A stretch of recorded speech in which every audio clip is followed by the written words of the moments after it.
welcome to Game Brain, a board game podcast about our gaming group. I'm your host, Tom Donnelly, and I am here with somebody that we have not had on the pod for a while, but is an esteemed member of our Game Brain team. The one, the only, the erudite one, the professor himself. Elder, how are you, sir? I'm doing great. Good to be here. How you doing, Tom? Binge I'm doing well. gamer, baby. Yes. Oh, and what we're going to be talking about today is like we're just going to give you guys a first look at a game that may be at the top of our hype list for this year. I think kind of like some years you hear the reports out of Essen and you kind of know what the game is going to be, right? Like I think when Barrage came out, I think everybody knew it's like, okay, that's probably going to be our game. Mm-hmm. Other years, you don't have any idea. It's like, is it Toletum? I remember Maddie and I had an argument about whether we should even order Toletum because we were getting a little tired of the T games and they weren't really popping for us anymore. I remember the year that had things like Crystal Palace and Pipeline and that sort of stuff. Tough year. Actually, that was a good year in that there were a lot of games we ended up really, really liking. But picking that one, finding the one that's really going to sing to you. Well, this year, ladies and gentlemen, we believe that game might be Nucleum. Is that, am I saying that right? Yes, Nucleum, I think. Nucleum. Yes. And thankfully, Elder got his hands on a copy. My copy is arriving on Monday. Mm-hmm. Elder got his hands on a little early copy that was hand-muled back from Germany. Yep. And was kind enough to give 3 other people a teach of it. And I made fun of you for the teach, but it was actually a really good. It was actually a really good teach. What do you think? It's not the most complex game to teach. Actually, it's not super rule dense, but it's tricky. Yeah, there's a couple of little tricky things to it, but again, if you're familiar with these types of games. And again, what people are calling it, if you like Barrage and you like Brass, which I can see how people are saying that as a comparison, like that's the closest, like, you know, again, when you're pitching like a movie or something, right, or a concept, it's like the Venn diagram. They call that? Yeah, the match, it's like. Well, it does have some Brass-like things to it, even though it's not exactly that. That's the thing. That's the thing I like the most about it. Yeah, is that they're actually doing some new stuff. Yeah, they're doing some new things that I haven't seen before, which is really, really interesting. Yeah. But before we get to that, let's just talk about what we've been playing in general. Haven't had you on the pod for a little while. Yeah. What have you been playing a lot of lately? What are you excited about? I know we're coming out of the doldrums of nothing's being released because we're waiting for Essen, but nonetheless, you play a lot of games. You binge a lot of games. What has been taking up your time? Well, I've continued to binge when I can get it to the table, and it's happened here at game night a few times. Wayfarers of the South Tigris. You love that series. I love the series, and I love that game. Well, you told me that you thought that was the best that was the pinnacle of the design of the series. Yeah, and I've played the new one on, and I got to just give another shout out to Tabletop Simulator. I love TTS. I much prefer playing, a physical copy with real people being outside. That should be like a hashtag, right? Like being outside gaming or something like that. Being back out with people. But I think maybe my favorite part about TTS is the opportunity to play new games before, and that like actually helps me determine like what if I actually want the physical copy or not. Right. If I can play it on there first. So again, I know there's still some debate about whether, I know some publishers don't like it.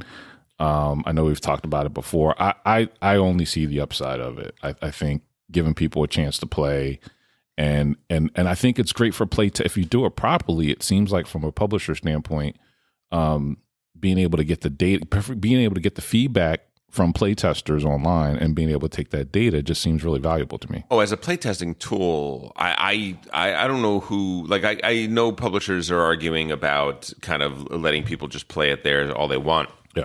But I don't know. Are some of them even saying not even as a playtest tool we don't want to do it? I guess because once it's out, it's out. Yeah, I just don't get that thinking. I just think it's kind of like an old, way of thinking. I think having people talk about your game online, whatever they're saying is marketing for the game, and again, giving people that experience to play it before. I only see upside to it. Yeah, I mean, it is one of those, like, I can kind of understand it a little bit. There was a time when a movie that I wrote was the top torrented thing. It was like the number one torrent at the time. Okay. And I had that feeling of, oh, why are you stealing this? Like, I need to put some food on the table. Why are you doing that? Yeah. And then somebody said, it's okay. It's the number of streams actually correlates to sales. It's the higher that gets, the higher sales get. Not that people are necessarily streaming and then buying, but that they're evangelizing it, they're talking about it, and it actually will increase sales. And to some extent, the people that are streaming might not be people that would ever buy no matter what, and at least the conversation is out there. Right. Nonetheless, as a person that tries to make a living putting out creative content, the feel of somebody doing it for free and not paying into that system at all, it hurts. I get it. Yeah, I get it. But the pragmatic answer is that no, it's a net win for your game and for the hobby, and especially in the playtesting. I mean, the difficulty of, just Candace with Stage Left, printing out that physical playtest copy, lugging it around, convincing people, or in our cases, blackmailing people into playing it with her. It is just one of those things. It's like it's a real arduous task. Whereas if you can design it in Tabletop Simulator, oh my God, it's anybody can play it at any time across the world, give you feedback. It's fantastic. Yeah. Right? Yep. But you were, I'm kind of interrupting because you were saying that you were playing the new. From is it Garphill Games? The guys who make the Tigris and Wayfarers, et cetera, et cetera. Yeah. I hope I'm saying that right. But I guess we can check it. You got your computer there. I'm going to look it up. Ezra and Namira, I think I'm saying that right. I'm about to tell you. It is. Garfield Games is the publisher. Yep. Yeah. So Ezra, and this is their new game that's outside of the Tigris or the East, West, North. Those different. So not series. Fitting within that canon. No. What is it? This is a historical theme. The board game is about this real period in time in Jewish history, and that the culture where the walls of this particular area were broken down, and so what you're doing in the game is you're building these walls back up. That's one of the main things. This is the rebuilding of the walls of Jerusalem? I believe so. Yeah. Oh. Yeah. Oh. Yeah. It's crazy interesting. Yeah. Standing in the gap. The Sunday school teacher in me likes the idea of that. I haven't seen a game about that yet. So, it's basically during the time of the prophet Ezekiel. Yeah. There it was a diaspora where various, this particular part of the world was invaded by every major empire because there were tons of them, right? The Assyrians and the Babylonians and the Egyptians, they all came through the one little fertile part of the land and took everything over. And then they realized, the people here are pretty smart and pretty clever and good artisans and scholars and all that sort of stuff. We're going to take them home and they're going to teach us some things. So that's the Jewish diaspora. That's what the Old Testament is just full of stories of that. Yeah. And Ezekiel's story is that what happens when they come back.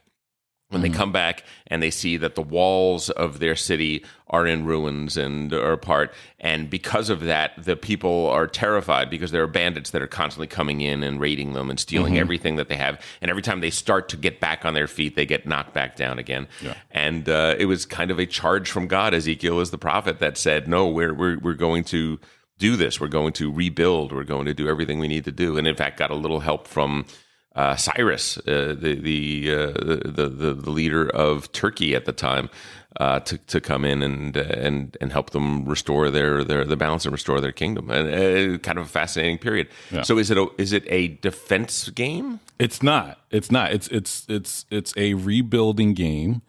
That's a big part of the game. There's a couple different things that you're doing. It's actually a little bit like one of their other games. I believe it's Viscounts of the West Kingdom. Viscounts, yeah, Viscounts. Where how they have the little card tableau where you're playing the cards and you're getting actions and the sequence matters. It's kind of like an evolution of that mechanic. It's 3 cards. There's this little on each one of the cards. There's this little like pendant on the top. There's like 3 different colors, and each color represents a different action. So one of the colors is like red, gray, and like blue. So one of the colors you're building up the walls. One of the colors you're I guess you're teaching the Torah maybe. And you're putting putting your marker there, and you're moving up this kind of like ladder, I guess, of knowledge, you want to say. And then the other one is kind of like building this temple up with materials. And it's also a little like it's also been compared a little to because it's also a historical rebuilding game. The one from my other guy I like, Lacerda. Where you're building that city back up.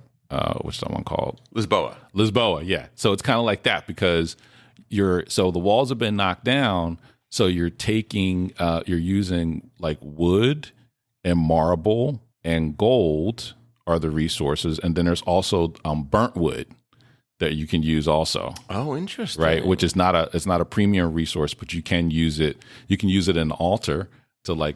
For the burn sacrifices. Yeah, for the burn sacrifices, right? Yeah, so you can put that to use.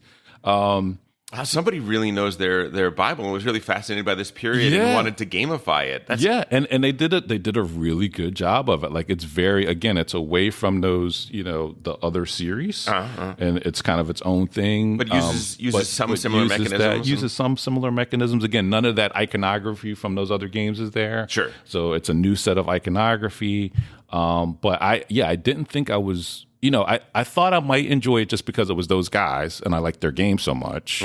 But I thought, the theme doesn't really do much for me just because, again, I like sci-fi and fantasy in most of my games.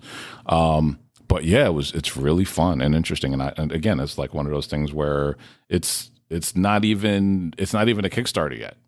Right. Like they're just tooling around and getting it set. Yeah, but it's a really mostly finished game. I would say it's like a good 99.5% there. You could see there's even on one play, you could see there's some kind of obvious things that they're going to need to tweak that I'm pretty sure, but they're very active on their Discord with their community and they're taking all the feedback in like they do on all their games. I just think it's just another aspect of their business. I think they're doing really well. Pretty great. What's the title of that? It's Ezra and Namir, I think is the name of the game. Okay. So so there's multiple historical figures like these cards I think represent them. And there's also like one more thing I want to say about it. There's also this cool mechanic where when you play these cards on your tableau, at the bottom there's a market action, like a auxiliary market action where you can like trade resources in for money, or you can trade food in for something else that you need. And so that's another big, but you got to do it right then. It's not like you can do it on your next turn. Right. It's like when I play this card, I got to think about what's the action I want to do that's going to advance my game, but also like what's the market action I could take to get the thing for the next like couple of rounds I want to do. So it's really cool. I recommend it. Interesting. Mm-hmm. That's pretty cool. Yeah. I'm going to have to check that out when that comes out. I mean, I don't have a lot of biblical games, but it's kind of an underserved market to some degree, and there are a lot of people that are people of faith of many different faiths that are big time gamers, right? Board gamers in particular. So that might be a market to expand into. Interesting.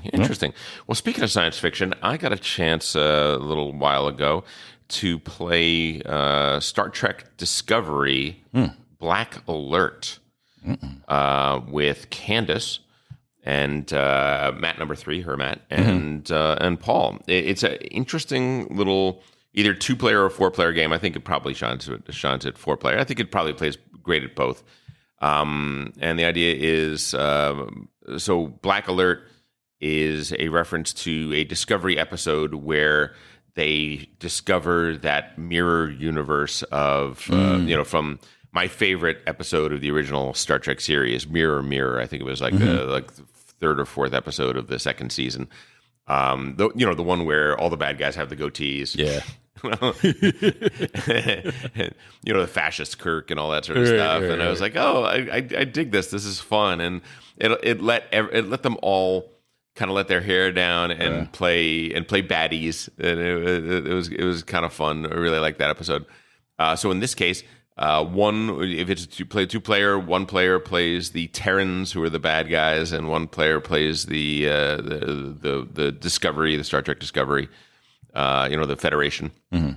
If it's 4-player, it's 2 versus 2. Yeah. And you're different crewmen on your ship. Mm-hmm.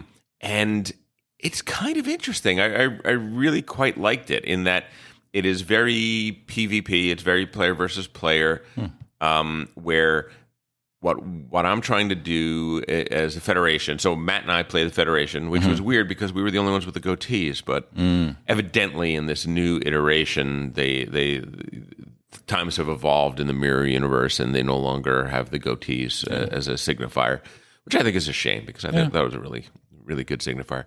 But we were the Federation, and our job is to get out of there. And so what we need to do is we need to complete like 3 missions, which is getting the scientific knowledge necessary to be able to reverse engineer the wormhole that we came through or something along those lines and get out of there.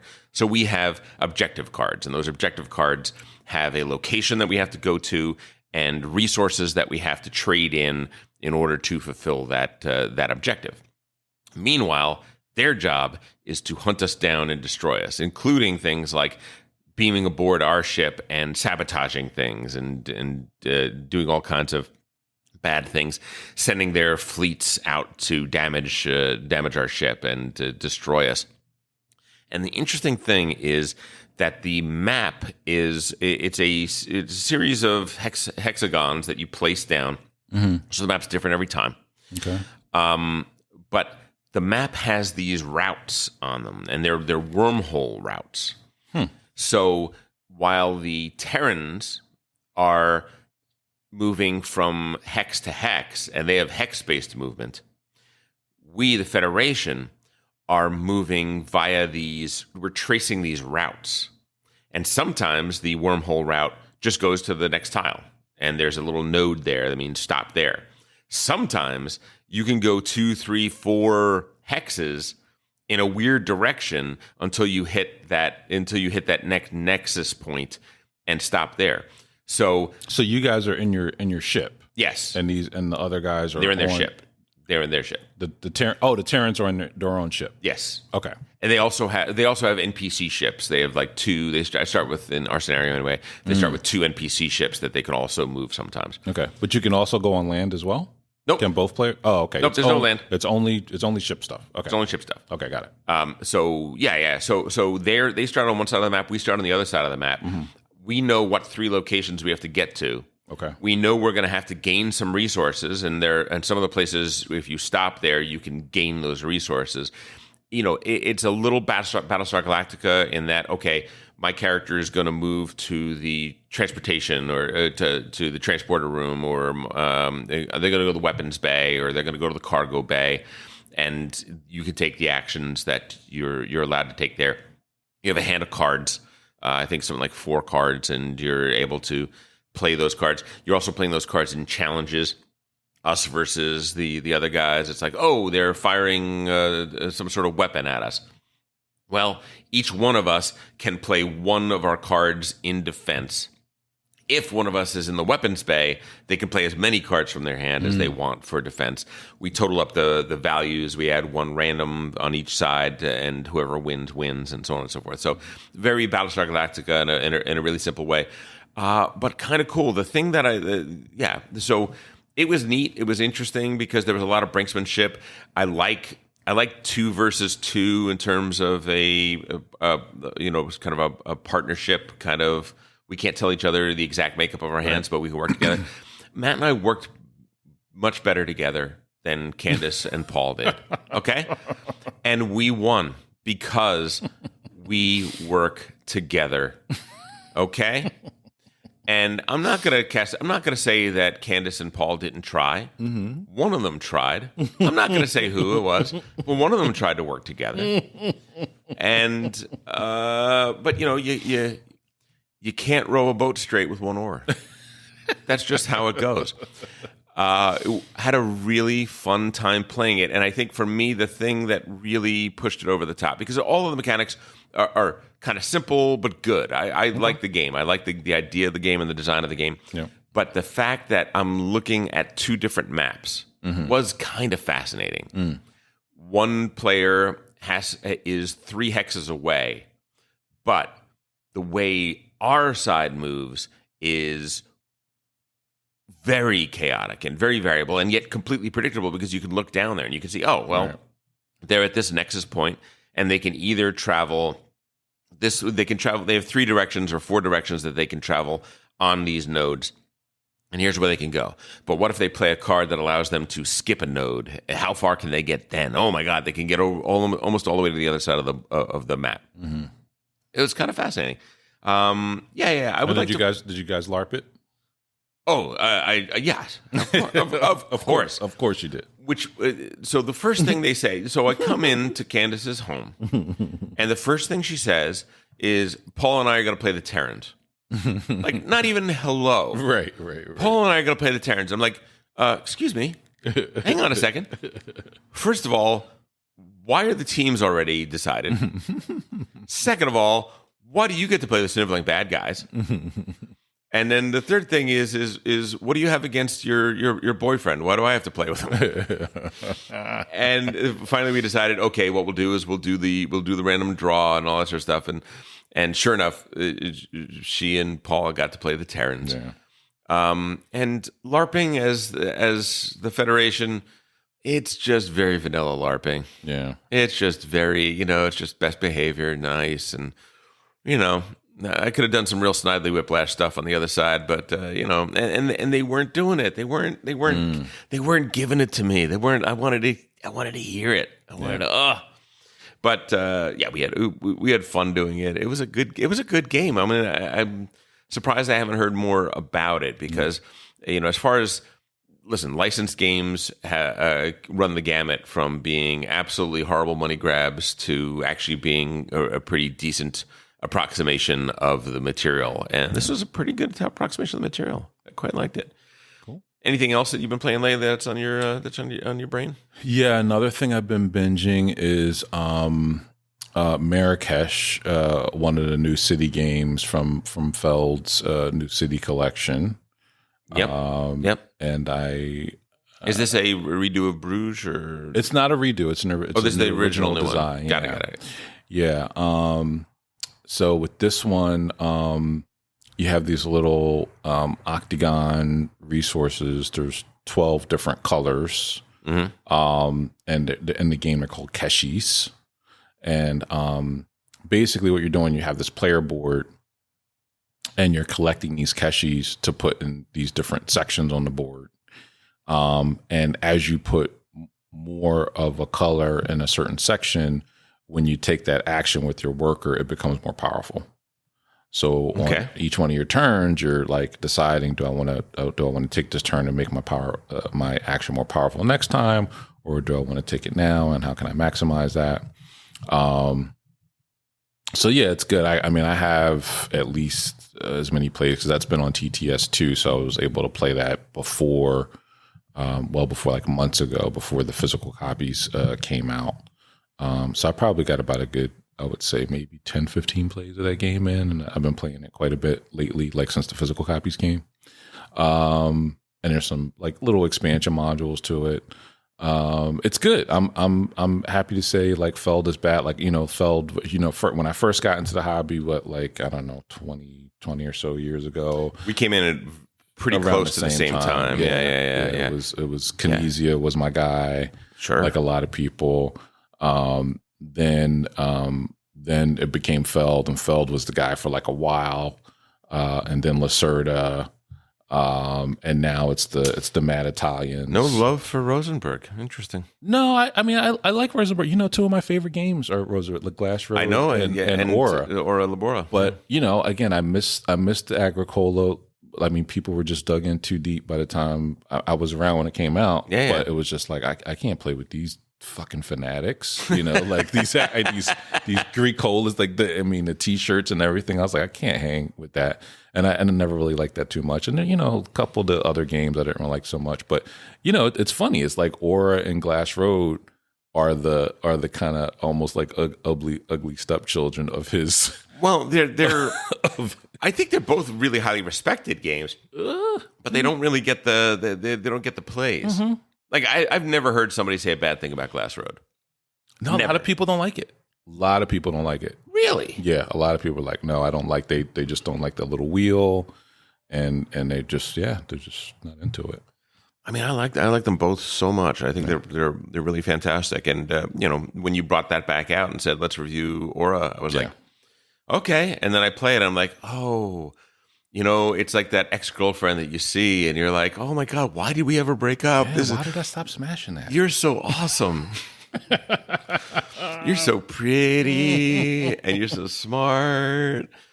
I still have this fantasy about designing an African Yoruba themed expansion for that game. Oh, that'd be great, dude. With like Orisha gods. Like I thought it'd be so cool. Oh, I think that'd be amazing. Yeah, I love that game system. So good. But now it's the Mad Italians that are my favorite designers. Sure. And again, Nucleum is another example of that. Like if it wasn't already clearly established that they're the guys. They know what they're doing. They know what they're doing. Yeah. For me, I guess Feld is a little more hit and miss. Mm-hmm. Like starting out of the gate, I mean, Castles of Burgundy. I mean, how do you Yeah.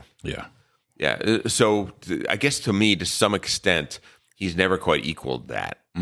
Like that's just to completely knock it out of the park, real early days, and and then kind of be chasing that the whole life. He had that period where it felt a lot of been there, done that. A lot of same Z's was coming out for a little while. Probably wasn't that long a period either. Yeah, because I really like games. I really like games like Trajan and things like that. I found that that's actually one of my favorites. We just reviewed quite recently Amsterdam, and which I haven't played yet. I find it infuriating. I find it an infuriating game. It is one of those games where which one is that the remake of? Macau. That's Macau. Yeah, okay, right. Macau, not Baltimore, but Macau. Yeah. And Macau itself was known as the bruiser in his collection. Right. And Amsterdam is like a tiny, like, okay, so here's the concessions he makes. He's like, well, I made Macau, and some people really liked it, but some people said that it was just too mean and too rough. So here's what I'm going to do. Everybody's player board has a single tiny little space where you can store one good for a future round. That's it. You have a storeroom of one. Jesus. But guess what? It makes such a big difference. So many times in the game, I was like, "Oh my God, thank God I got the one storage. Oh my God, this round won't be entirely frustrating. It'll only be 90% frustrating." It's just sometimes you feel like it's a feeling thing, right? Mm-hmm. I'm playing a game. Yeah. And the game is hard. I want to do 5 things. And no matter how hard I try, I'm only going to be able to do 2 of them or things like that, right? And sometimes it feels good to have that kind of, tension and all that sort of stuff. Yeah. And sometimes I feel like I'm getting mad at the game. Yeah. Like, why are you making it so hard, right? And for some reason, with Amsterdam and Macau, it's just it's like you're making it hard. No, it doesn't have to be this hard. Why are you doing this? As opposed to other games where for some reason the design just skips that phase and it feels fairer, it feels right. and yet you still can't do the things that you want to do. And I'm not sure why one is one and the other one is the other, but Feld can sometimes be a little bit like that. But yeah, I'm really glad you brought that up because it's actually something that's been on my game brain. Yeah, it's just like the experiential quality of games, right? And what the mechanics or mechanisms of the game translate into in terms of an experience, and then how it's like game design as an art form, right? Yeah. It's like, how, like in film, generally people have, it's purely experiential, right? You're not interacting with the film, right? Correct. Well, and so, I mean, in your heart you are, right, but yes. Right. Yeah. But you're not playing the film, right? Sure. Exactly. And it's like, how on one hand, some people could have this like really like love it, and then some people could hate it, and it's the same piece of art. Yeah. Right. Yeah. But then there's also this like, like the Rotten Tomatoes phenomenon or whatever, where many people or like a large percentage of people will have the same experience of it. Yeah. Right. And it's like that with games, right? It's like, oh, this game really frustrates me, but it feels so good, that frustration. Versus this other game frustrates me and I hate the feel. It's like work. Yeah. Right. It's not fun. You know what I mean? And like every game has its own experiential quality like that, I think. Yeah. And you wouldn't want a game that isn't frustrating, right? Mm-hmm. Like ideally, your best game is a game that is frustrating, but it's a game that transcends that, right? It's a game that you struggle and you triumph. Right. Or you struggle and you survive even. I mean, like Diplomacy, like some of those classics, I don't feel like I'm triumphing ever. Even when I win that game, I'm not feeling like I'm triumphing. I feel like I survived that experience. But yeah, sometimes you can feel like that. And finding the differences between that and the other game where you struggle and you kind of blame the game, the experiences to an outside observer could seem almost identical. Yeah. But there are subtle differences, right? And I feel that way a little bit about our friend Vital Lacerda. Mm-hmm. It's like I play on Mars and it's brilliant, but at the same time, I'm like, why is it got to be so hard? Why is it every little thing that you do gotta be so hard? And why are there 17 steps to do this very simple thing? Yeah. Where in another game, like. What about terraforming Mars? I play the card. Mm-hmm. I build my city. Why can't I do that? Why do I have to do all this other stuff? Yeah. And listen, I love both of those games. I love both of those games. And I don't want On Mars to be different now. Right. But learning it and climbing that hill, there are times when I feel that way. And I think Lisboa for me, we just mentioned Lisboa. Lisboa for me is one of those games where, to some extent, I hit that wall of frustration a little bit in that game.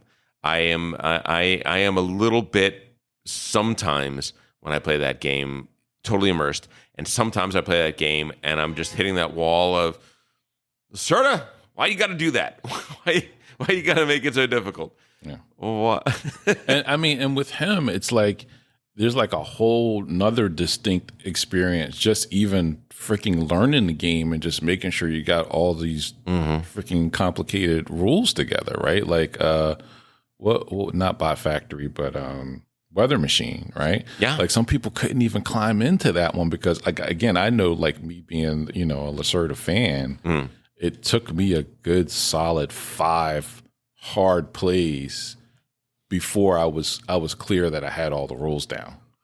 It's a tricky one. I really enjoyed my plays of Weather Machine, but I haven't been back to it. Mm-hmm. And now I'm worried, like, if I come back to it, am I going to make that climb again? Am I going to have to take that climb again? To what extent am I going to have to do that? I mean, to some extent, it's nonsensical because I'm always going to want to play those games. But I do, there is a little bit of me that is like, oh God, how does this work again? What am I doing here? And wait, when I do this, there are 4 consequences, only 2 of which I'm aware of now. Right. And one of which will still be invisible to me at the end of the game. It's going to take a few more plays. And listen, guess what? If you're swimming in the deep end of the pool, swim in the deep end of the pool. You recognize that that's where you want to be. But it is one of those things where sometimes these designs can rub a person the wrong way, even a person that genuinely likes that level. Yeah. When I think there's 2 things. I think when the objective view of what you're trying to do isn't all that complicated, and then the game elements required to do it are intensely complicated. Mm-hmm. That I think is one of the trigger points for me. Yeah. Which is weird because to some degree, that's Agricola, right? Agricola is just, start to build a farm and feed your family. Yeah. And feeding your family is super hard. Yeah. Right? Why is it so hard to do something so simple? Why do you have to make it so difficult? I think for me, the reason I like that game is because it's like, oh, no, that's what subsistence farming was like before fertilizer. That is legit. That is a real window into an older time and the difficulties of just living back in that century. Yeah, but I think there's a real difference between the 2 designers and that, like, the Rosenberg games are definitely on the the higher end of, like, more complex than your average game, probably. Yeah. Right. Yeah. But I think Lacerda swings so far in terms of, again, just the mechanisms and the rules, that it starts to become inaccessible for your average gamer, I think. And again, I think it's just difficult to get his games to the table unless you have that, you're in that, I think, smaller niche of people that really just get off on super complex games. Yeah, I mean, of course, we should point out that this very weekend, up at GMT headquarters, Mike Kananak and Candace are up there playing games with the GMT people. They're having a little mini convention there, and they would look at our complaints about how complicated Lacerda is, and they would laugh and laugh and laugh because they're playing games like Here I Stand, where 7 players each play their own kind of mini game with their own set of rules that are almost entirely divorced from everybody else's rules of the game, and just incredibly complicated stuff. Yeah. So I guess it's all just a matter of perspective. Yeah. Interesting. So, but Marrakesh you're digging it. Yeah, I'm digging it. I think I've actually got enough plays now where there's a so again, like a lot of his games, each one of these sections, it's kind of like its own little mini game. Yep. And that was very Trajan. Trajan is right. A super mini game. Right. So it has that kind of flavor to it. Mm-hmm. And there's one mini game that, and again, people are, I don't think I'm spoiling this for people. Actually, Jennifer Schlickburn, a friend of the podcast, mm-hmm. Pointed this out to me. She said there's a thread that said that so there's one thing that's technologies. There's the gray caches area. Mm-hmm. You can go and get these techs, right? So you the base ones, you only need like one, and it just gives you like a little something, an extra cache or something like that. Right. Some of these technologies give you ongoing benefits, and there's basically 4 levels of them. Right. Right. Basically, the thread is saying if you focus on the text, if basically you win on the text, you're going to win the game every time. So you could look at that and you could say, well, that's broken. There's only one path to victory. You can't beat the tech player. But I don't agree with that. At least at this point, maybe in another 20 plays, maybe my thing might change. But I think and there's when we get to talking about Nucleum, I think there's a similar thing there that it was probably very apparent to you in our play last night, of something that you can't ignore in the game, and so like in Marrakesh, you can't ignore the technologies. You just can't. You definitely can't let somebody run away with the technologies, because if that happens, then that person's going to win. Yeah, I mean, there's a big difference between the game is broken because there's one strategy that always wins, and another statement, which is you cannot ignore this part of, you must be competitive in this field of the game, and then the game will be decided based on all of the other factors that go into it. Those are two different statements, right? Exactly. I mean, that's, listen, the platonic ideal of a game would be you can play it 20 different ways and any of them are valid. But the reality is that in a lot of these games, it's like, no, the game is designed to some degree. Teching up is part of the game. And if you ignore that part of the game, and expect to do well, maybe not, maybe this game isn't for you. Maybe that doesn't quite match. Or again, a lot of times we talk about the level of interactivity in the game, right? And you can argue there's not a lot. There's a lot of heads down play where you're focused on your board. There is a drafting mechanic with the caches. Okay. So that part is definitely, somewhat interactive, because every time I played the game, you'll hear like, oh man, I wanted to take that and you took it before, Sure. So there's that level of it. But there's also interactivity in that if you're aware of this thing in the game, and if all the other players, you're playing a 4-player game and 3 players let one player just run away with that part of the game, then that's not good. Like that person's going to win. So everybody at the table has got to be like, hey, we all got to be fighting for this element of the game that we know is really critical to winning. Which actually I think is probably part and parcel of a lot of Stefan Feld's design philosophy, right? Because a lot of his philosophy is the mini games and is, well, even in Castles of Burgundy, it's, well, are you focusing on the buildings? Are you focusing on the animals? Are you focusing on the ships? There's like a lot of different ways you can go.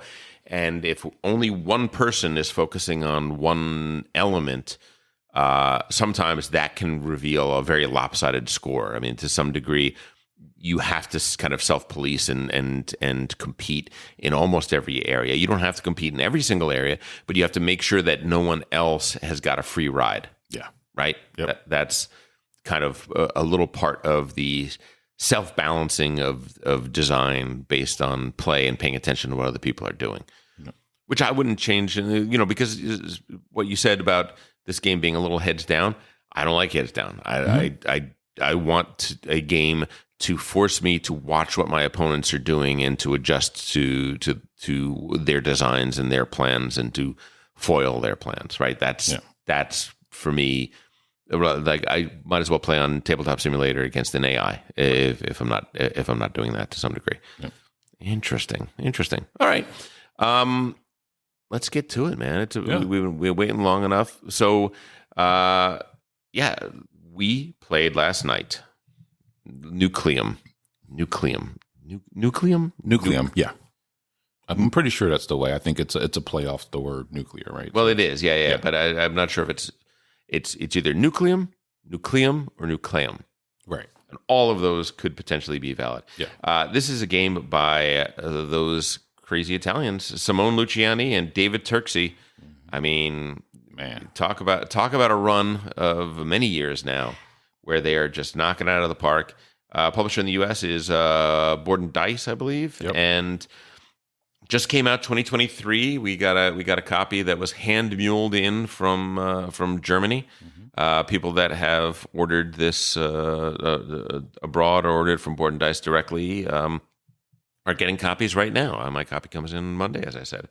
It plays 1 to 4 players. It says 60 to 150 minutes, and it lies at about that is about the correct percentage lie that these playtimes always lie. Yeah. No, it is not that long. It is a longer game than that. Yeah.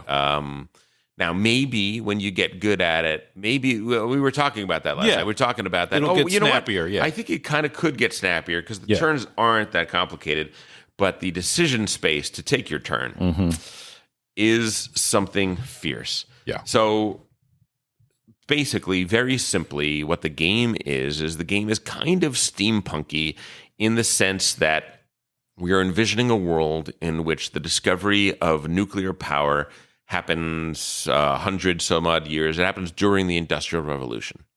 That we have gone from coal directly to nuclear.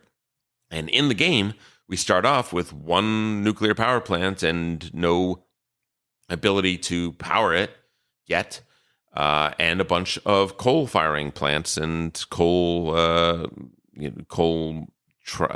trains, I guess you would say, that exist on this map. The map has got a bunch of cities that have rails that have not been built to connect them.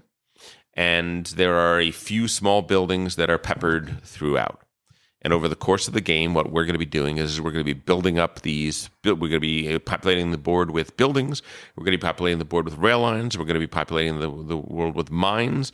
We are going to be turning more coal firing plants into nucleums, nuclear powered plants. And we are going to be taking these buildings that we are putting into these cities, and we're going to be powering them up. Would you say that is a fairly good summary, thematic summary of the game? Absolutely. Yeah. So tell us mechanically how the game works in the super broad strokes.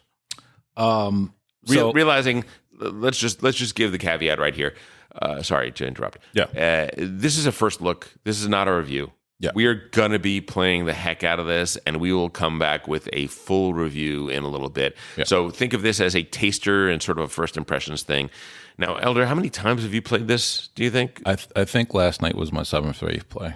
7th or 8th. Okay, so maybe not quite so first look for Elder. Well, it was my first play. Yeah. It was my first play. Yeah, and everybody else at the table was their first play. Correct. Yeah. It was. And what a wonderful teach you did. So thank you. Given that, we're just going to give you some, just generally describe the game and describe what it's like, and then we're going to talk about our first impressions. Yeah.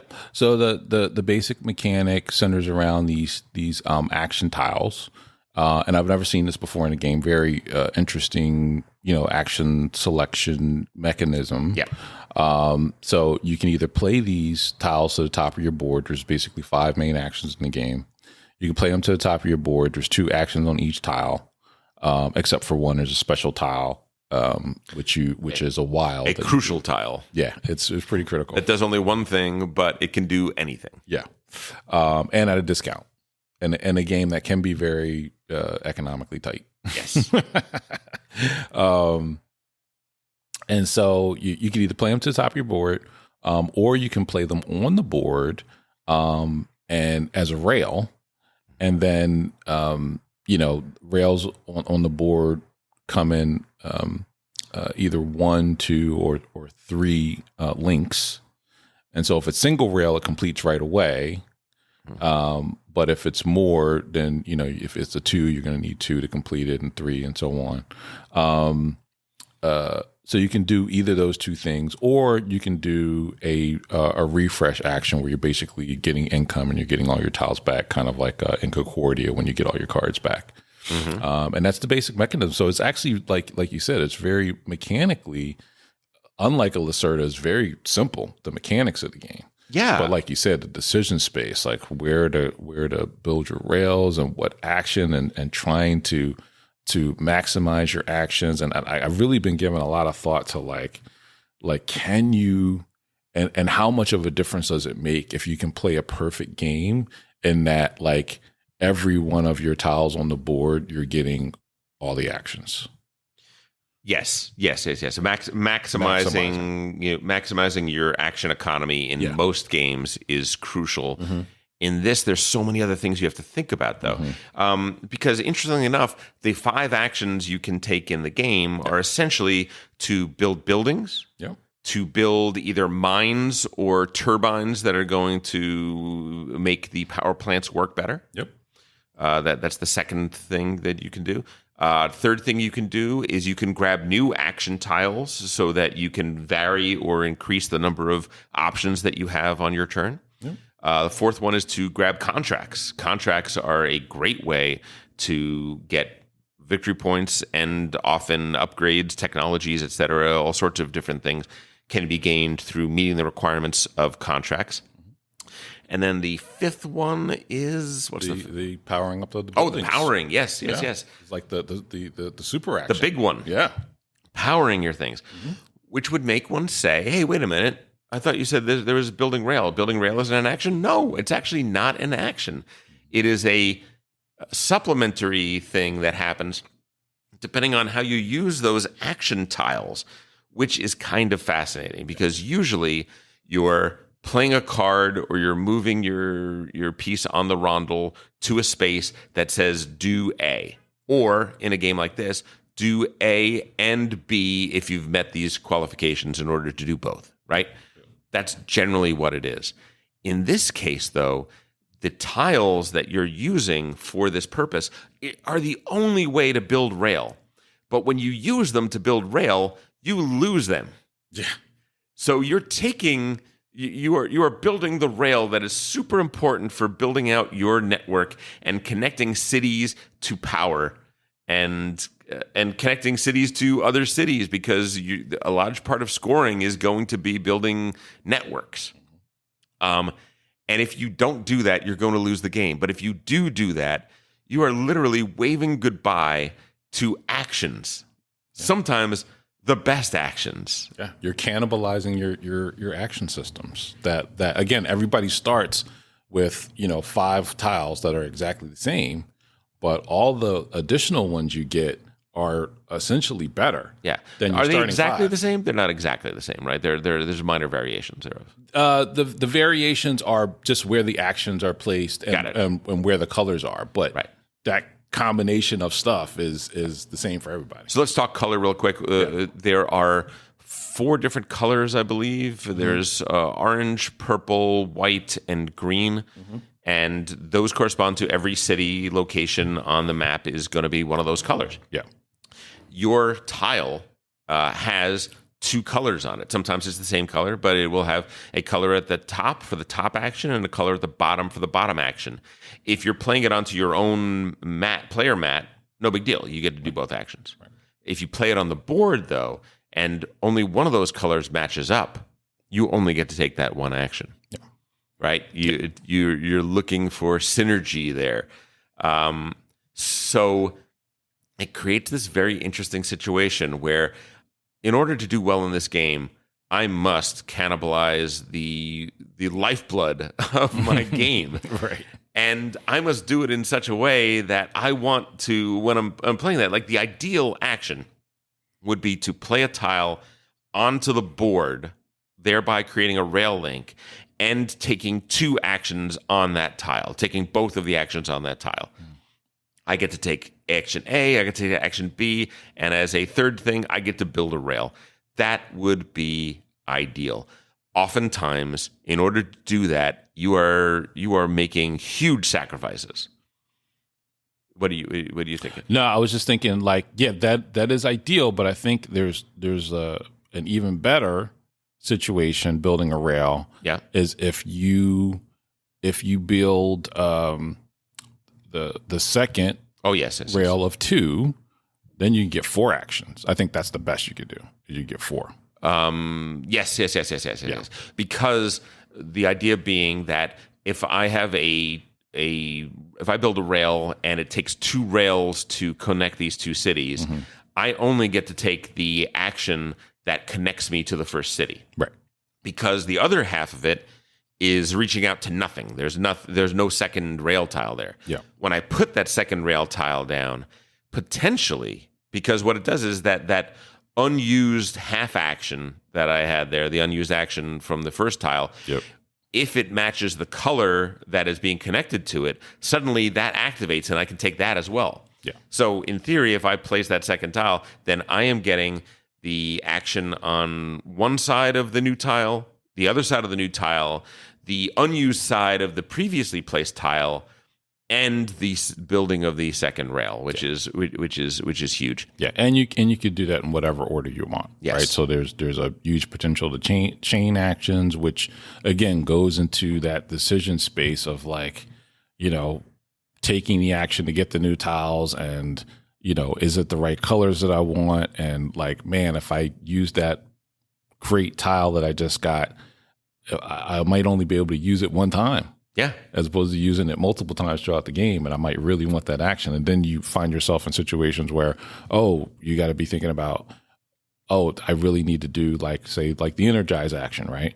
But, oh man, I've cannibalized all my energized tiles. So what am I going to do now? Yeah. Right. I got to get some more somehow. And again, the interaction you're talking about, like you, even on our first play, you were like, oh, like you were actually rooting for me because you're mean. Right? What? You were actually rooting for me to not be able to get the tile that. No. Yeah, it was you. You did it. No, look, did I take a tile you wanted? Yes, I did. Like, who told you to sit to my left? Never sit to my left. It's a bad position to be in. It was a mistake, yeah. All right? No, it's fascinating because in a lot of ways, the rest of the game is pretty simple when it comes right down to it. In order to power a location, a building that has been built or is already out there, all you have to do is have rail lines that connect that to a power plant and connect them to a source that can provide that power. Yep. In the case of coal, which you can use at basically at any point in the game, but is particularly efficient at the early points of the game, there are two places where there are all these coal trains. Coal train. Hey. There are these coal trains, and coal starts off at a cost of 1 per coal train, for 1 per coal in order to power something up. So if I have a residential development that costs 2 to power it up, I'm going to need to spend $2 to take 2 coal trains and use them to power something up. Then I get to flip that tile to its backside. Are you hearing a little bit of brass in there? Yes, you are. Yeah. You flip that tile to the backside, and then the backside is going to give you all sorts of goodies. There are 3 types of buildings that you're flipping. You're flipping residential buildings. You're flipping industrial or manufacturing buildings. Yep. And you're flipping science buildings. Right, the science buildings are going to unlock tech because guess what? You have a little tech tree there, which has 10, 14, something like that. Yeah, 3, 6, like 7, 8, 9, maybe 3, 9 or 10. 3, 3, and 2. So I think it's 8. Yeah, 8. Okay, you have 8 different technologies that are 2 are level 1s, 3 are level 2s, and 3 are level 3s, and you have to build a bigger building in order to unlock that. And on the science side, right? If you're doing the science thing, you flip a science building, and guess what? You get a technology activated. And some of those are very good. I had one that right off the bat, I saw that, and I said, "Oh, the first thing I'm going to do is I'm going to flip a science building so that I can get this technology operational before I build a single rail if I can." Because what it's going to do is it's going to give me a star token every time I build a rail. And star tokens, ladies and gentlemen, are a very big part of this game because scoring in this game is a very interesting thing. There's a lot of end-game scoring, but there's also in-game scoring because all sorts of things. Every time you flip a tile, you're getting stars. You're getting paid off in stars. And stars you're collecting, and you have to spend them all whenever you have to do a refresh, which think Concordia. Right. When I am starting to run low on cards and the actions aren't ideal, I might want to do a refresh phase where I pick the rest of my cards back up into my hand, and kind of it's a reset. In that refresh phase in this game, instead of taking an action, I'm going to take all of the tiles that I have not used for rails, and I'm going to get them back. In addition, I'm going to get income. There are 3 types of income. There's victory point income. There is men income, and you need men to build rails. You need men to build mines and turbines and things like that. And there's money income. And money, boy, oh boy, money is tight in this game. You're going to need money for a lot of things in this game. So you're going to get all that sort of stuff. But in addition, you have to trade in your stars. And on the left side of the board, there is a nice little scale that goes from 0 all the way up to 40-something. Mm-hmm. And in this case, think the power market in Barrage a little bit. You're going to trade those in, right, and you're going to put your star as high up on that trail as you can, because wherever you put that, you're basically triggering an end game scoring opportunity for you. The lowest part of the board is going to give you 1 times the number of stars you have there. It's going to give you a one time whatever the bonus is, the end game bonus is there. In our case, that level 1 was cities in which you have a powered up building. Yep. Right? Mm-hmm. So if I put something on the 1 space or the 2 space, if I put my star down there, at the end of the game, I know I'm going to get 1 point for every city I have that has a powered up building of mine in it. Yeah. Right? Then on the 3-star to 8-star range or somewhere in there, that's 2 times the same benefit, but 2 times the benefit. The next section said it was going to give points for, just for instance, mines. How many mines do you have, right? And it's going to give you 3 points per mine that you have there. Or if you get into the next band higher than that, 4 points per there. And there are basically 4 different victory conditions as you climb the scale. And each placement in that scale becomes higher and higher up to the 6 times. Just putting a single star in that band is going to get you 6 times that. And guess what? Are you allowed to put multiple stars in one band? No. No, you are not. You are going to be locked out there. So getting these stars and putting them on there is a huge struggle in the game, especially because they do this really fun little in-game scoring moment where whenever all of the players have placed their first star, we stop the game for a brief second. We look at all the stars and we see who has the highest star. Guess what? You get a gold star and you get 6 points. The other person who gets the second highest, you get 2 stars. Everybody else, you're fired. No, you get nothing. Yeah. You get nothing. And calculating the scores, like our final scores were like 140, somewhere around there. We had points in the 120 to 140 range, I think, where a lot of where the end scoring ended up. 6 points 3 times in the game is only 18 points. It's nothing. Yeah. It's nothing. I was obsessed over it. Gotta have that highest star. When James, who we were playing with, got 1 star higher than my star, I was so mad. I was livid. But that is fun, right? That very much is a little bit like that energy market in Barrage. Very, very cool. There's a lot going on in the game, and yet the game is kind of simple. Like learning the basics of how to play the game is pretty simple. Look, there's 3 types of buildings. The cost is right there on the left. Just pay that, put that building out there on the board. It'll tell you whether or not you can build that building there and if there's any additional cost. Simple as that, right? Yeah. Build a mine. Hey, look, guess what? The mine spaces are a different shape. Just you put a mine down there if you can. Where you can build is an interesting thing. Mm-hmm. In Brass, you play a card, and the card gives you a destination, or it has a industry type. If it's an industry type, you have to build off of your own network. So where you have built canals or where you have built rail lines, you have to build off of that. This game is kind of in between the two in the sense that building buildings or building industry, you have to build off of what you've previously placed. But when you put a rail down, you can put that rail down anywhere. And that is basically going to sprout new building locations for you, which is very interesting. Mm-hmm. Because in our 4-player game, the amount of times I was blocked from being able to put things where I want to put things, I thought, this seems very permissive when you explain the rules. No, this won't be a problem at all. It was a huge problem. Mm-hmm. And it was a huge problem almost all the time for me. Now, part of that is we were playing with Chris, and Chris and I played many games together, and he's a guy that has made train gamers cry. Right. Because he's played like 1830 with dyed in the wool, like long-term train gamers, and he has put such punitive rail placement, and they're like, but that doesn't do anything for you. No, but it destroys your game. He's like, oh. Now, most train gamers are used to a little bit of skullduggery and meanness, but the degree to which he plays that is astonishing. And he very much came in with a point of view of, I think Scorched Earth might be my first strategy in this game. And sure enough, he was just messing with kind of everybody, mostly me. Yeah. But kind of everybody.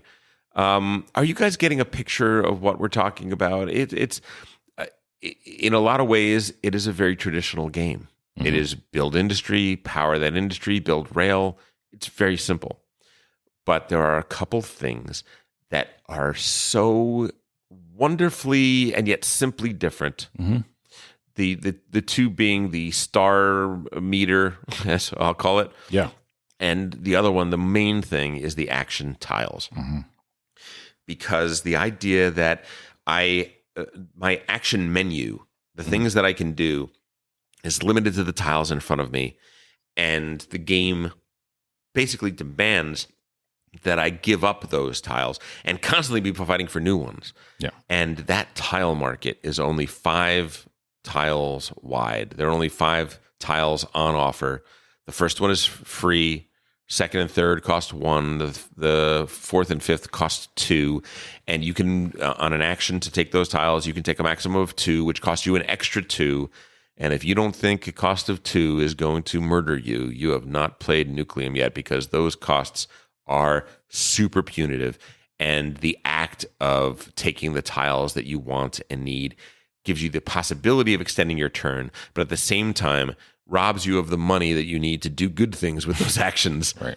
on those turns. And the constant fight to remain viable while expanding your network and expanding your rail is, so far, like just one play in, delicious. Yeah. Absolutely delicious. Yeah. Again, it's what we were talking about earlier of like that frustration. Another way you could say that is tension in the game. Yeah. And this game has some really, like you said, just delicious tensions, and that, like, you know, what you were just talking about, that the economy is so tight that, yeah, like sometimes you really want that 2-cost action tile because it's like the perfect tile. Yeah. But you just simply can't afford it because, you know, you have to build industry. You have to urbanize. Yeah. You have to build these buildings, and building the buildings costs money. And the better building, of course, is more expensive. Yeah. And, you know, like it feels so good when you power up a building.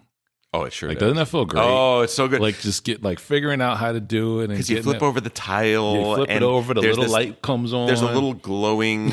Yeah.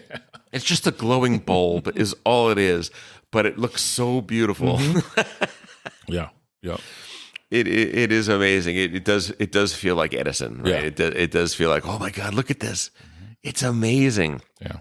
Like that scene in The Prestige where they light up the side of the Tesla lights up the side of the mountain. And you're just into the awe of it, right? Mm-hmm. It captures that. Yeah. It is not a very heads down game. No. You are constantly looking over your shoulder at what the other person is doing. I was looking at what the next player to go, who is unfortunately Elder, what he wanted to do. And I'm so sorry, Elder, but you did beat me. You did beat me. I came in. I came in third. Yeah. I came in third. James walked away with the win. Yeah. Which we should talk about that. We should talk about Praha. Yeah. Prague. Prague is a city on the southern side of the map, on the bottom of the map. Mm-hmm. And Prague has a special ability, which is the buildings that are built there score double. Yeah, when they're energized. When they are energized. Yeah. When they're energized doesn't really matter because you don't really score things that aren't energized particularly. Right. So, yeah. But yeah. And we should point out that the bottom building of each of the each of the 3 types, right? There's the housing, there's the industry, and there's the science buildings. The bottom one, the top one gives you, 2 or 3 victory points. The next one gives you 5. The next one gives you 8. Yeah. The bottom one gives you 2 times the number of buildings of that kind that are connected via your network. Mm-hmm. Yeah. And it is not just yours. Right. It is everybody's of that type. Right. That are connected. Yeah. So if you can build a big enough connection and build one of those buildings, you can get a lot of points. Yeah. And if you build it in Prague, you can get twice that number of points. Yeah. Which is huge. Yeah. One building can literally be worth 40, 50 points. And in a game that, like you said, I think our scores range somewhere between 150 and like 170. With 3 new players and Elder, who I knew had played it 7 times when we came into play, so I was just kneecapping him at every opportunity to make sure that it wasn't just a runaway. I think 150 is probably a pretty embarrassing score for people that play this a lot. There is a tile that you can flip over, and it says you're now at 200 points. Right. Whenever there's one of those tiles and you don't get there, you realize there's been some meat left on the table. Yeah. But yeah, well, I think the point that we're getting to and pointing to Prague is that definitely what I've noticed over my 7 or so plays is that definitely, like we were talking about in the other game with Marrakesh with the technologies, in this game, if you let one player build all their buildings, particularly their government buildings in Prague, everybody else is going to lose. That person's going to win for sure. Well, and thankfully, during the teach, you pointed that out. You said, "Hey, whatever you do, make sure to." Oh, wait, no, you didn't. Mm-mm. No, I did say the rule that your buildings are worth double there, but I didn't give you that tip. You just kept that in your pocket. Yeah, did you? Yeah. Who was the first person to build in Prague? Wait, it was you. No, it wasn't me. It wasn't. Oh, it was James? It wasn't me. I think it might have been James, but he just kind of stumbled upon it. He didn't know the game, but he was just like getting in there. And then at one point, remember, I said you built in there second. Yeah. And then I remember saying, with my experience, knowledge of experience of the game, I'm like, I don't want to be left out of Prague. I can't be. So let me get a rail down there so I can get at least my one government building in there, and it wound up it got me in second place. Yeah, and the game is designed to allow you to be able to get into Prague. There are like 4 different rail lines that go in there, and each one of those rail lines has got like 2 or 3 strands to get there. Links, yeah. So as long as you're connected to it via one of those links, you're fine. Right. So the game doesn't. It goes to great lengths to not make it a bottleneck to be able to get in there. Right. Yeah. So final view of the first impressions of the game, or the 8th impression of the game for you. Yeah. I am. I'm surprised because I like Barrage a lot, but it's not something I'm clamoring to play. I appreciate it. Mm-hmm. Again, Barrage is one of those games where my experience is that it can just be super punishing. Actually, last time I played it was up at Matt's office. Yeah. And it was with the expansion. Yeah. And that was it was fun, but it was a brutal game to play. It was just like, oh my God, I got no chance in this game. And who else was playing it? You, Matt? Who? It was me, Matt, Paul. Paul ran away with it. Oh yeah, and no, you can't. Some games like that, you just can't play with Paul. Yeah. Okay, because he has no conscience. Yeah, he just doesn't he doesn't experience human emotion. Yeah. And if you don't experience human emotion, then there's no limit to what you can do. Yeah. Well, again, it's like, Barrage can be like that, where it's like you can, steal somebody's water flow or whatever, and it's like really hurt them. And it wasn't that. It was like there was this new mechanic to this expansion of the game where, the top of the board, which usually doesn't come into play until like much later in the game, there was like a new mechanic where it was very important at the beginning of the game. Right. And, in Barrage, Paul saw that and exploited it. Yeah. But also in particular, like you get those like variable powers at the beginning. Yeah. So he I think because of turn order selection, he was able to pick one of these powers. And actually I had the choice of the power too, but he saw something about the power that I didn't, that exploited that. Right. And it was like to the point where it was just like ridiculous. And I remember Matt was crying in his what, because he was like, and I learned something about that game, which was like, I can't because he played so many times online. Yeah. That it was like, it's not even about building your whatever that pathway to the water and to your generator or whatever. It's about doing this other thing. Right. And so he was playing traditional Barrage, trying to do that thing with this new mechanic at it. Oh, you are talking about the new map. Yeah, Yeah, the new map. yeah. So not the expansion itself, but the new map. Yes, the new map. The new map is kind of amazing in that game. It changes the dominant strategy radically. Right. Exactly. And that's what Matt was like. I'm trying to, and like he wound up being able to stay in the game because he was playing traditional barrage, which I was like, man, I really don't understand this game because, right. I didn't even know that was like the dominant, like that's actually how you play, right? I was playing some old version of what I thought it was, and it was just like, so was Matt. Yeah, he was caught. He was caught feeding his horse the best oats while the other guy's gassing up the Model T. Yeah. So I don't even know why I got off on that whole tangent. Because you were saying that it is barrage like in some ways, right? It is barrage like in some ways, but again, in the ways that barrage can be. So punishing where you just like know from early on you've lost and you just got to kind of suffer through it. Yeah.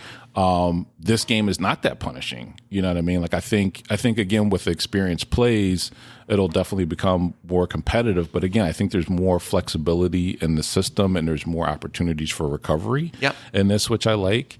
But still gives you like some of those like best aspects of barrage. And I remember playing brass like way back and like kind of liking it, but again, it's not like my type of game. Like I don't really gravitate towards rail games. I'm not an 18xx guy. I kind of appreciate it as a mechanic, right? And so, like again, brass isn't really a rail game, but I get your point. You get what I'm saying. It's it's the economic type of game that's not like my kind of flavor of game. I'm more like the resource management, guy, of course. Sure. And so. When you say it's like these two games, which I agree, there's aspects of those two games that I appreciate as like great designs and like in brilliant games.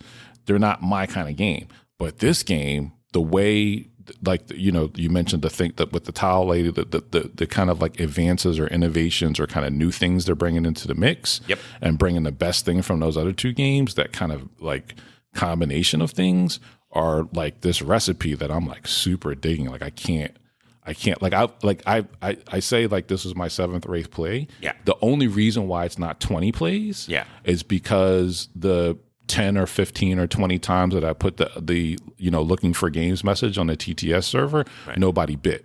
Right. Because nobody else is really playing the game. Well, they don't know what it is yet. And they now, don't know. Now they're going to know. Right. Exactly. Because now it's out now. And again, it's going to be way easier to get those plays. Because again, I know knowing this group, there's going to be a lot of play of this game. Oh, yeah. I think we have 1, 2, 3. I think 4. I think between us, 4 copies of the game have either arrived or are arriving in the next 2 days. Right. So it's going to be. Yeah, I think that's what two of the other two players were like, well, yeah, I mean, I really like it, but are we ever going to see it again? I'm saying, we're going to be playing this game for a couple months. Yeah. No question about it. And then it will be in the rotation. Right. Yeah. I think so. Yeah. And again, we've predicted that before. Like, again, you guys sometimes you were saying that with Horseless Carriage. Oh, we're going to be playing this game a lot. And it's like, it didn't happen. Yeah, we'll see with this one, but I feel like, again, knowing this group for the last several years and what this group likes and like the design of this game, and that it scratches. There's going to be a lot of games of this play, and I know I'm going to want to play it a lot more. I think I feel like I got at least another 10, 20 plays in me of this. Yeah. I mean, we're just scratching the surface here, which is what we should be doing for a first look. There's going to be so much more analysis and things to talk about in terms of this game when we do a full review of it. But yeah, my initial impressions are very positive. Yeah. I think the bones of it are a relatively simple, relatively easy to grok game, though there are a lot of things going on. There's every player starts off with a project A, B, C, or D. And that essentially is the game's way of giving you a little bit of variable player ability, right? It gives you a tech tree that is different than everybody else's. It gives you it kind of juices you in one particular aspect of the game and gives you a little bit of a bonus toward that. James's was building rail, essentially. That was his game. Mine was a little more tech heavy and gave me an advantage toward that, and so on and so forth. It is a very interesting design in that The decision space is so wide that I don't know what the best action is. I know what I have. If I have 5 tiles in front of me, I can probably rule 2 out, and the other 3, it's, well, here's the plus and minus of that. Here's the plus and minus of that. Here's the plus and minus of that. And that's not even factoring in, well, what does Elder want to do when it's his turn? Or what is the thing that is going to be done that is going to kill me before I get my next turn? And oftentimes that's going to be building the rail in the one place I don't want you to build rail. The real innovation here are those action selection tiles. The action, it is literally a different action selection mechanism than I've ever seen. There's probably some correlation. There's probably some game out there that does something very much like this. But the idea that you start off with 5 tiles, and they can do a total of 9 things, but you are going to be getting rid of those tiles and having to replace those. Choosing between the 5 tiles that are left, spending what little money you have to grab them because they are your lifeblood, that you were desperate to get them. And last game, I don't know, but it seems like every time I needed to buy a tile, the tiles I wanted are not there. Yeah. So there's that aspect of it where there's like this deck of tiles that's going to come out. Yeah. 5 of them are not, even a 4-player game, are not ever going to be seen because they're in the box. During setup, right? So that's gonna change the game. So there's just some fantastic design variability in it, and what this game does is something that I think is relatively new in the design space, which is this, which we've talked about a little bit before. A few games have done it, but it's this like cannibalization of your actions or what you can do in the game. So there's that. There was a space game that does it where you start off with the spaceships as cards, and then you're destroying them to get resources, and then you never see them again. Yes. I can't remember the name of it right now. But that game does it. I think there's a new game coming out this year that does it, and I think there's like a few more. But it's a relatively kind of new thing, I feel like, in board game design, where it's like you're building up this system. Evolution. No, not Evolution. What is it? Evacuation? Evacuation, yeah. Yeah, Evacuation, which I haven't played. I'm hoping to play this weekend because there's copies available now. I might actually get to play it today. Yeah, Matt and I have ordered from Filbert, so it's being shipped from Germany. Yep. So I understand that in the videos that I've watched about that game is you have this thriving economy on one planet. You completely dismantle it. Yeah. Which limits your actions, and then build it back up again on this other planet. So it's like another kind of like, spin on the same kind of idea of like having something, destroying it, and then using that to build it back up again. Or like you're getting something, you're using it to get something in the game, you're losing it, and then you have to replenish it again. Yeah. I'm fascinated by it. Yeah. I'm dying to play more. I'm already thinking. I've been thinking this morning. I woke up this morning, and going out. I'm drinking my glass of water in the morning, starting to get my day ready. And the first thought that I recognized came to my head was like, what if I just wail on that action to get more tiles, like right off of the bat? And what if I end up with like 8 or 10 tiles in the first round of the game? What would that do to my space? Would I be able to go longer, or because I don't have the economy to have the money and the men, would that get in the way? And I was just thinking about that mechanism and the implications of that mechanism, and it is very unexplored space because we haven't done it yet. We haven't really played with this, and it's fascinating. Yeah, and there's that idea of, like you have these 6 stars, and there's 6 places on that achievement track. Yeah. And can you play a perfect game where you get a star in every thing? Is that even like worth? I mean, it seems worthwhile because you're going to get, if you're able to do that, you're going to get a crap load of points. Yeah. But to do that, you just have to, you have to time it right. Like you have to build the right buildings and be able to energize them, because the only time you can place that star is when you recharge. Yeah. Yeah, it seems really hard to get. Like, I don't know how you got that star in that top quadrant, because I was looking at it and I'm like, oh my god, the energy cost to flip enough buildings to get up there, to energize those buildings. It seems impossible to me. And yet I was one tier below that, and I felt that was hard. Yeah. Well, you have to have at least one big building. Yeah. And those government buildings don't all give you the same amount of achievement stars. They're a little bit different depending on the one. Right. And then there's the one technology that gives you the 8. Yeah. And then also if there's action tiles that are going to give you extra ones, and then there's also the slot. Yeah. That can give you, and if you can double up on that slot, so there's like all these ways that you can get, and like being able to plan that out while you're sitting there. But you like, kind of have to. You kind of have to if you want to win, or right? at least you kind of have to know. Okay, these are the 6 things that I must do if I want to get this, and to know that, and to look at the tiles that I have right now.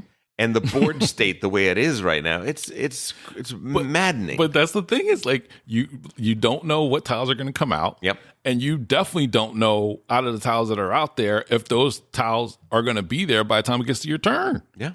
Because somebody else could take them. So true. So yeah, it's like, it's just a fantastic space. It's like super fun.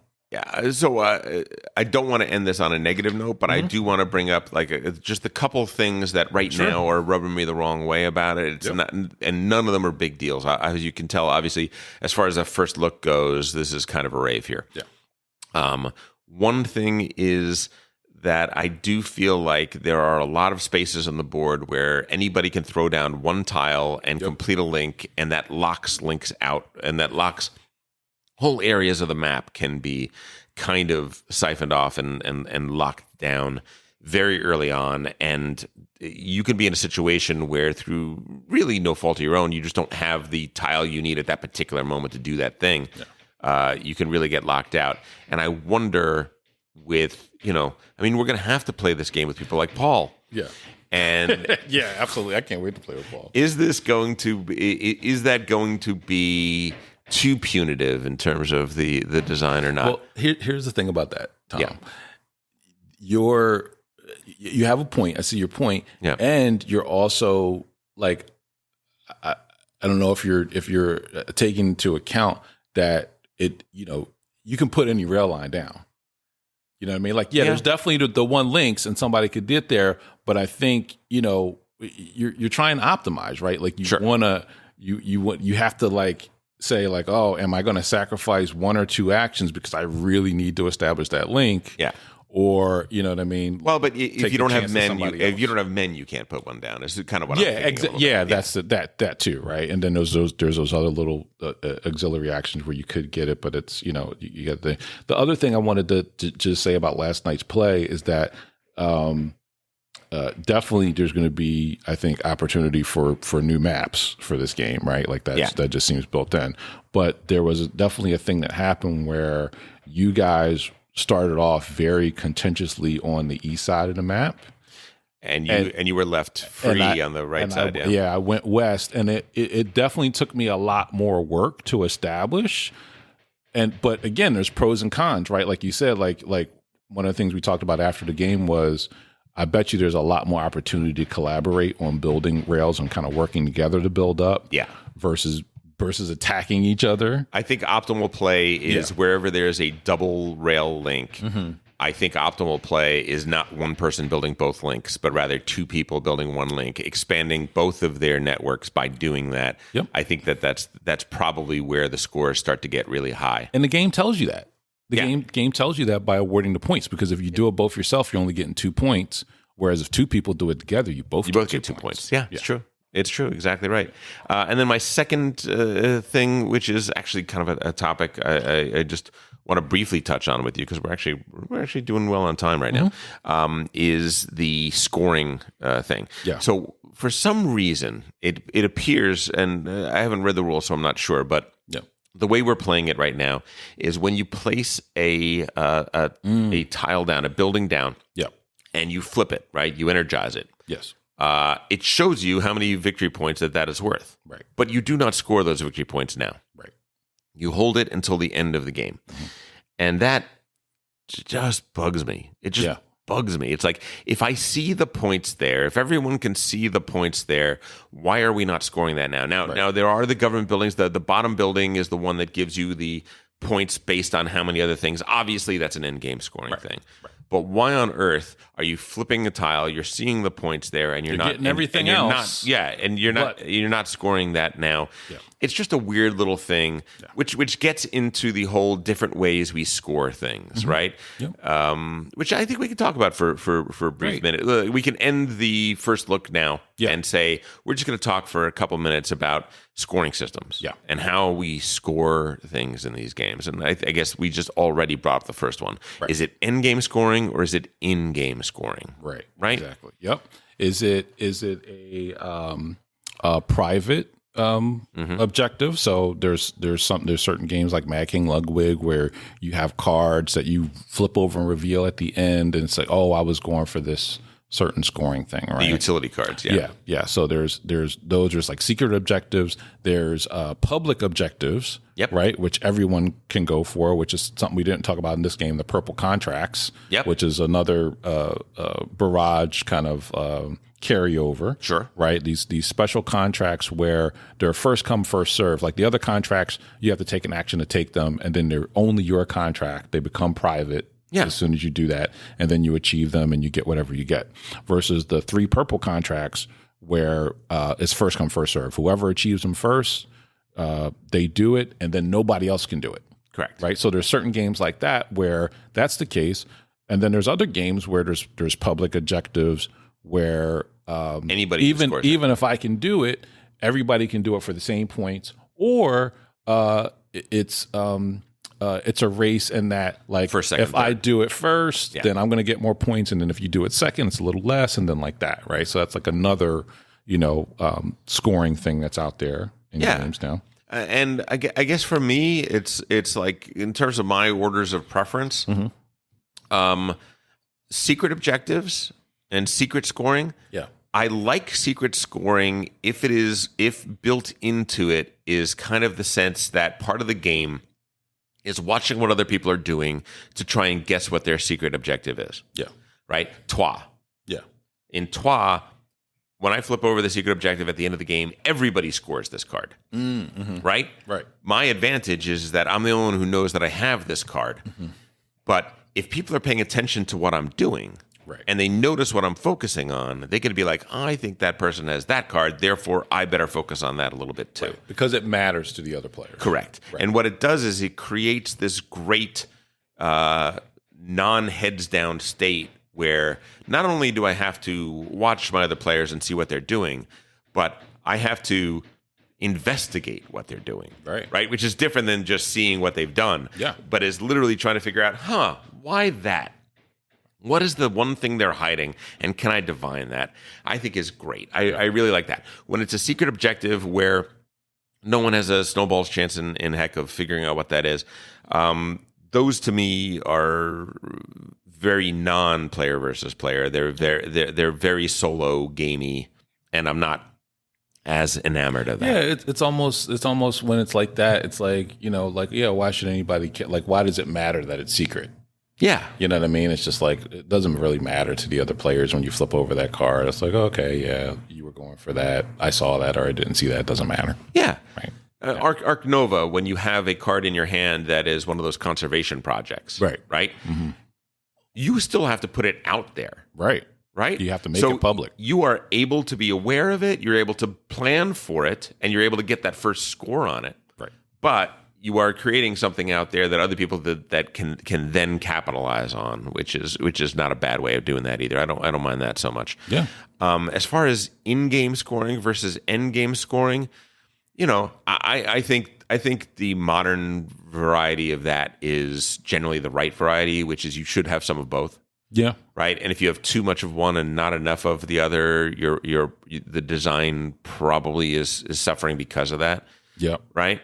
I think this game does a good job of that in the sense that, except for the fact that buildings that just this building scores 5 points, you should get those 5 points now. I should be able to look at the score tracker and know that information and to be able to see visually how far ahead people are based on that information. Yeah. Right. And the building that you only score that at the end because it's based on how many other things you're connected to. that's the perfect end game scoring mechanism, because I could be watching the map as it evolves and getting a sense for how many points are you about to get at the end of this game, and what can I do to either minimize that or raise my score to equal that. When you have all of the buildings are yet to be scored at the end of the game, it just becomes a math headache. Exactly. Yeah. Am I going to sit there and count all of the buildings that you've energized as well as mine and try to compare that and see, like, it doesn't say. I don't see any reason not to house rule that and just say, just score the buildings when you energize them. We're not all Jordan, okay? We don't all just count up everybody's points every moment of every day and just, get off on that. Like, we have other things, we have rich interpersonal lives. Right. Wayfarers. Yes. Right? Wayfarers is a game where everything is scored at the end. Everything. Every single point in the game. There's no inside of the game points at all. And I think it works there. I don't have a problem with it at all. I do, with my amount of experience in the game, I don't do this every game, but definitely when I feel like it's close, I will do a quick tally of somebody else's tableau, and see, what the difference is. Yeah, the danger. It's pretty easy. The danger of that is that it does create that situation where, players that are not quite as experienced in the game are going to have a much more difficult time getting a general sense of where they're at. Yeah. Which is the good thing about mixing the in-game and end-game scoring. You kind of get a sense of where things are. Right. So I get that. I don't mind games like El Grande, going back to an old design where there are 3 big scorings that are going to happen over the course of the game, right? There's a round 3, round 6, and the last round of the game. I don't mind that because that's kind of 3 end game scorings that you are spending 3 rounds to work up to. But at the same time is giving you a leader to bash, right? An enemy to name and that sort of things. I think just in terms of creating more of that sense of my game is not just what's right in front of me, but is looking at what everybody else is doing. I like that very much. I dig that in a game. Yeah. So with this game, it's a minor thing. If we're even reading the rules right, I trust that you're correct about it's this. Absolutely a step. Clearly when you go through the end game scoring, it tells you to count all of your buildings on the board. Yeah. And I just thought of, like, it's thin, but I can think of a reason why they did it in the rules is maybe they did it simply because of the government buildings, just to make it cleaner, right? Like, instead of saying, they would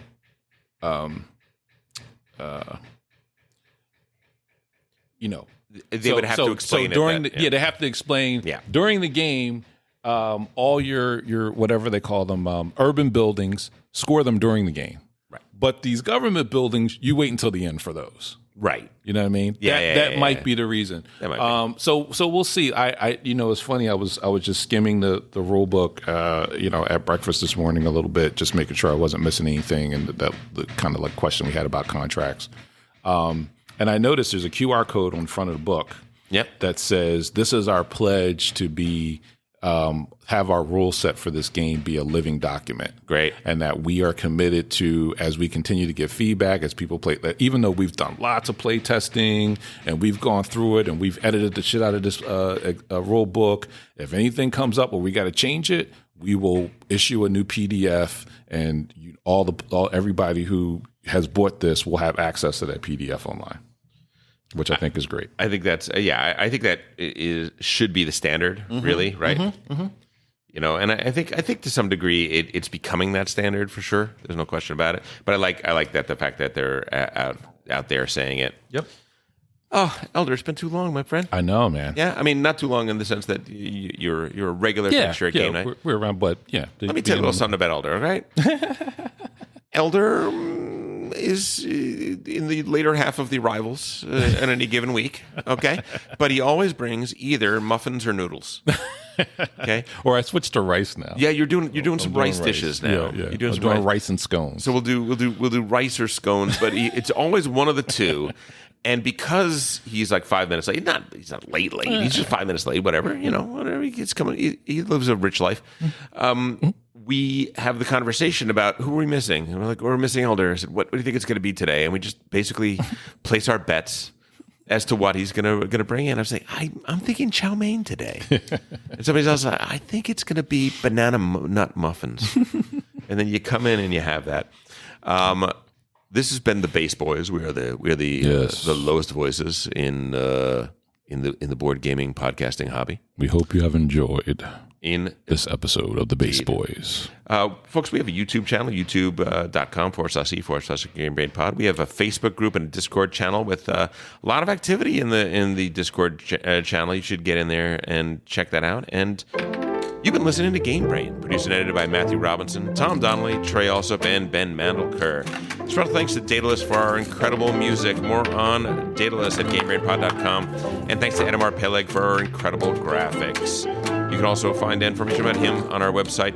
Reach us by email, contact@GameBrainPod.com, or on Twitter at GameBrain_pod. Go play some games with friends, or make some friends with games.